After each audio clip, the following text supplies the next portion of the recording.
Recordemos qué tan importante es nada menos que las diferentes tradiciones culturales que tenemos.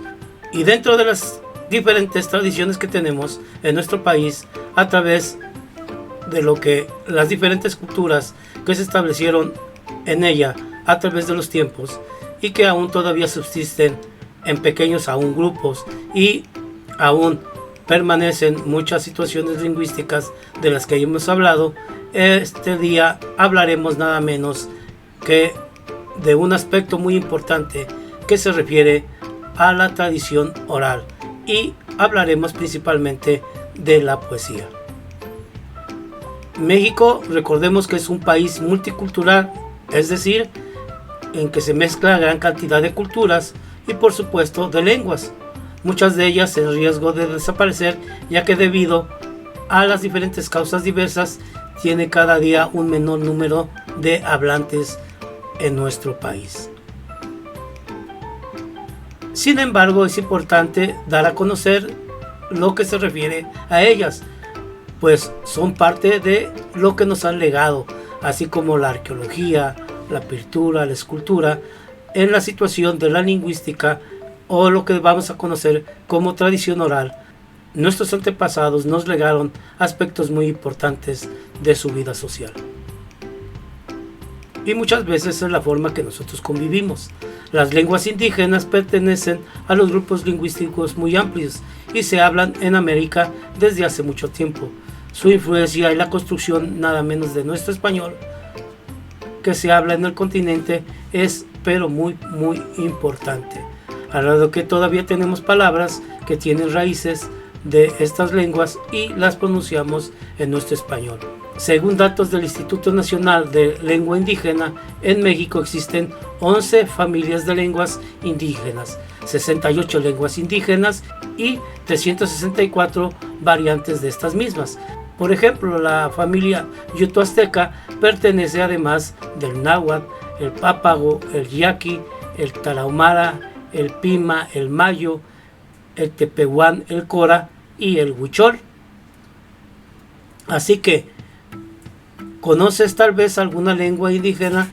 O tal vez algún pariente tuyo habla alguna lengua. Pero el día de hoy estableceremos aspectos muy importantes en relación principalmente a nuestra poesía.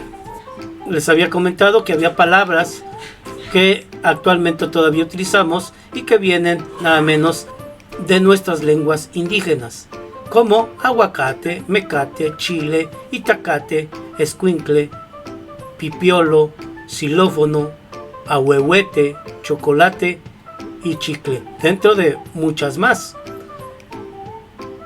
En la cosmovisión indígena, es decir, en la forma en que ellos veían el mundo y el universo, existe una relación directa entre el hombre y nada menos que la naturaleza.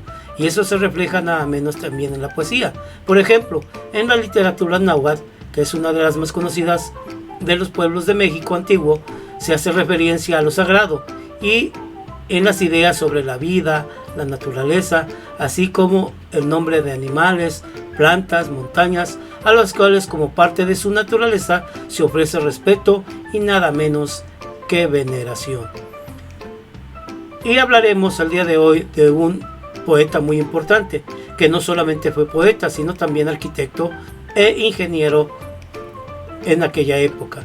Se llamaba Netzahualcóyotl, que vivió del 1402 al 1472. También se le conoce como el rey poeta. Fue un gobernante que fomentó nada menos que la cultura y las artes entre los pueblos. Fue autor de muchos de los cantos prehispánicos que conocemos hasta hoy en día.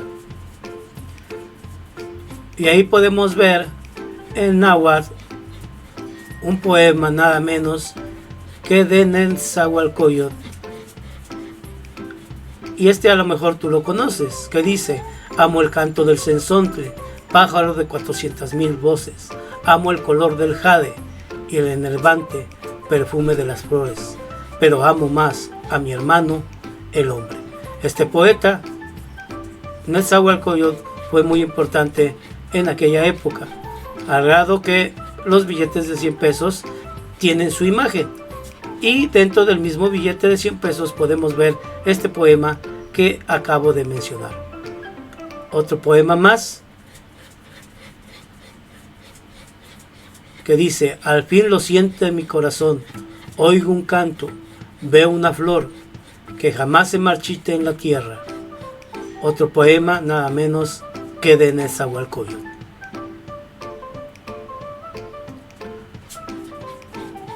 Y ahí vemos otro poema muy importante que dice: vergüenza por el filo de la luna sobre tus ojos, y corto la vergüenza que se esconde en tu canica de la tierra. Llorará en espejos enterrados hasta que desaparezca la niña. De esta manera, Nezahualcóyotl expresaba sus diferentes sentires en aquella época.